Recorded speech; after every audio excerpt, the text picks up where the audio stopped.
I have one regret only in my life, and that is, why did I not believe in myself sooner? Even better off, why did I not start doing the things that I truly wanted to do with my life a lot earlier and continue to persist in those things as opposed to running from my purpose, running from my gift, running from the things that I truly desired and going to something that I believed was quote unquote safe?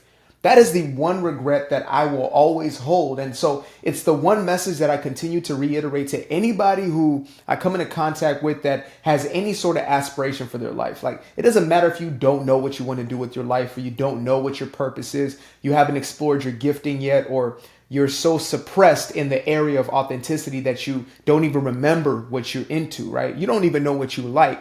But if you're just in a place where you're like, I want something different from my life, I always will tell this individual, as I'm telling you right now, as I tell anybody I love, is if you have even an inkling, an urge, a desire for more in life, please pursue that.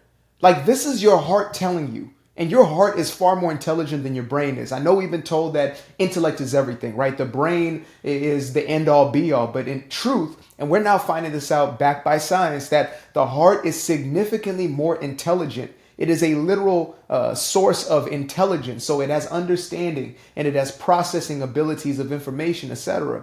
And where the mind can believe something at the furthest extent, like it thinks, it processes, and then it believes, the heart knows.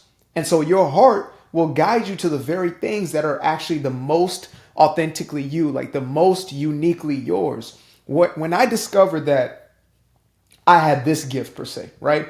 The ability to communicate a message through speech or deliver it in whatever mechanism you may be consuming this. You may be watching this. I don't know if this is 100 years later and you're seeing on some type of telepathic communication system, but however it is you're receiving this message right here. The way that I found out I had this gift was by finally allowing myself to overcome the programming, overcome the conditioning that told me that my life had to be predictable, that I had to do things that were risk adverse, right? Secure, quote unquote. I was always told that I needed to find a secure path that was going to lead to a secure place in my life. And that led me to a place of misery. And when I found myself in misery, I needed something else. It became close to impossible for me to live a life. And I mean that in the most sincere way. I did not want to live anymore so long as I was living this life that I had been given, this life that I had been told was supposed to bring me satisfaction, was supposed to bring some sense of fulfillment, when all it brought me was misery. And on the outside, it looked good. Like I had some of the trappings, right? You know, a young dude living in his own 2-room apartment in the middle of Bay Area, California. And seemingly I have it all put together, you know, enough money to do whatever I wanted and to enjoy myself, etc. But I was miserable, and the misery didn't stop once I got another accolade. It didn't stop once I got an extra client added to my listing. It didn't stop once I got another stream of revenue or some other experience added to my list. It only dissipated once I started doing things that were truly mine, that were authentically me. Like when I turned on a camera and I started speaking, or when I turned on a microphone and I started, creating music, I opened up a pad and started writing music or writing a script. When I started stepping into my own true gifting is when I finally felt this overwhelming sense of relief. And it was deeper than relief. Relief isn't even doing it a justice. It was an overwhelming sense of satisfaction and fulfillment. And it was no longer this pleasure impulse that I maybe got when I was, an addict, right? When I was using dope as a way to cope. It was something that I had never experienced before. It was something that was revitalized. It's like the same feelings that I may have felt as a child that I had long forgotten about when I was doing things that excited me, that I was passionate about. Before I had so many voices telling me that I needed to buckle down and, pull up my bootstraps and start to do things in a certain way and start to take a certain path because only that path would lead to success. It was the feeling that I had before any of that existed, and it finally started to return, but it only came back when I started doing this. And so that's why I tell anybody who is here listening from a heart space, because your head is going to justify, right? Your logical reasoning apparatus is going to tell you that, well, it's easy for you to say, right? You're in position. Oh, you got followers or you got this. But y'all, I started with nothing. Like I was talking to crickets. I was talking to myself proverbially, right? And even at this very moment in time, I'm still maybe speaking to a few thousand people, and then one day it'll be millions, etc. But every single one of us are going to start at a point where it's just us and our dream. Like it's just us and our vision. So don't allow that rationing mind, which only knows how to deal in rations, deal in portions, literally. Don't allow that mind to get in the way of your inner knowing, because that inner knowing is looking to guide you to the very thing that is going to bring you everything you desire, including that sense of security. Like it's so ironic, but when you look out into, let's say, media or into entertainment or whatever it may be, since entertainment is where most of our attention goes. When you look in those spaces and you see the people who we call quote unquote successful, almost every single one of them has become successful doing the thing that they love to do. It's almost like they become wealthy playing a child's game. It don't matter where you look and what sector. It could be sports, it could be television, it could be, film. Every single one of those individuals is literally playing the very same game that they would have played as a child. And because they're doing that and they follow their path, lo and behold, everything else is open for them. Ask Tom Cruise or Tom Hanks about job security. That's really not going to be a problem for either of those individuals, right? Tom Cruise, Tom Hanks, or Tom Brady. Like, ask any of these individuals. Hell, Wayne Brady. The individuals who follow their own true path will never fear for a lack of having. And again, that rational mind will kick in. There's some people who leave some of the wildest comments like, well, Hollywood is evil and this, that. That's not the point here. That's not the point I'm trying to make, whether somebody's evil or not. What I'm saying is when you are in alignment with your true path, your true gifting, whatever that is, you might be the greatest organizer of all time. I don't know. Maybe logistics is your thing, like a Jeff Bezos. Maybe you're so obsessed with numbers, like you truly are the number crunching machine and you love numbers. Maybe that's you and that's your gifting. But whatever that is pulling you towards it, you have to allow yourself to do so. Otherwise, you will live a life filled with regret. And for me, thankfully, the regret that I experience is not this, all-encompassing, debilitating type of regret that strips all life from me, because I'm finally living in that truth, right? As much as I possibly can, I'm giving myself over to my true path, to my greatest bliss. However, if you do not allow yourself to live your authentic truth or your truest path, following your North Star, you will suffer. And I'm not saying this to be extreme. And I'm not saying this as a means to get you to, leap up out of your job and quit tomorrow. Like, that's not the intention here. The intention is to say there's a reason why you have a certain calling within you that simply will not stop. And the only way you can get rid of that calling is by numbing and suppressing and ignoring and continuing to use coping mechanisms in order to kind of dull it down. That's the only way that you can have that thing that continues to call upon you be ignored. Because so long as you live, that thing is going to be calling you. Like, your purpose is going to continue to call to you. And you might think to yourself, I don't know what my purpose is. I've never known. That's not inherently true. You've just learned how to ignore that part of yourself, and you've learned how to do so with such efficiency that it feels as if you don't know, right? The people around you, your parental figures, your family structures and systems, your societal systems, your school structures, your school systems, the traditional institutions that we have essentially been given over to since we're infants have taught us that we must follow a certain path in order for us to be deemed as worthy individuals, as worthy human beings within this human system of ours, right? And so when we believe that, when we buy into that, which is a facade, by the way, but when we believe in that facade, when we buy into that as our truth, we suffer. And the reason we suffer is because a gift unused becomes a curse. Let me say that again.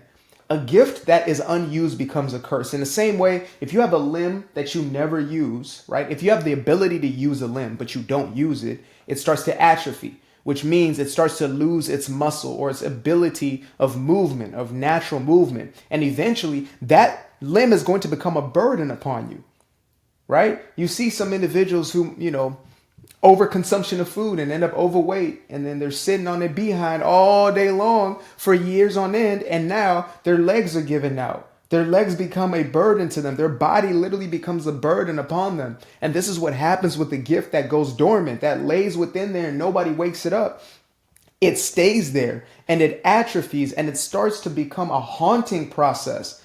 Like I've had enough interactions at enough coffee shops with enough older individuals to know that if you do not give yourself to your purpose, if you do not allow those gifts and those talents, those natural inclinations that are calling to you, if you don't allow those parts of you to be expressed, you are going to suffer. I've seen 60, 70, sometimes 80-year-old individuals who became the doctor, became the lawyer, worked at the IBMs and did all these things, or maybe worked at the Chick-fil-A, or now are working at the Chick-fil-A or the Walmart. I've had a multitude of conversations, even had clients and consults where I had to sit there and reflect upon my own life to say, wow, this is this individual 30 years my senior or 30 years down the road for me.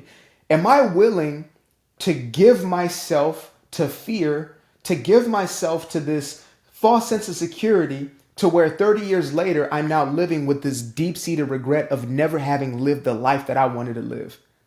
That's a genuine question I have to ask myself a multitude of times. And it's brought me to this place where I am now living in what most people would say is insanity, right? What do I do on a daily basis? I wake up and I start writing the book. No AI. That's right. Writing it like these from here. Imagine that. 2023, still doing it the old way, right?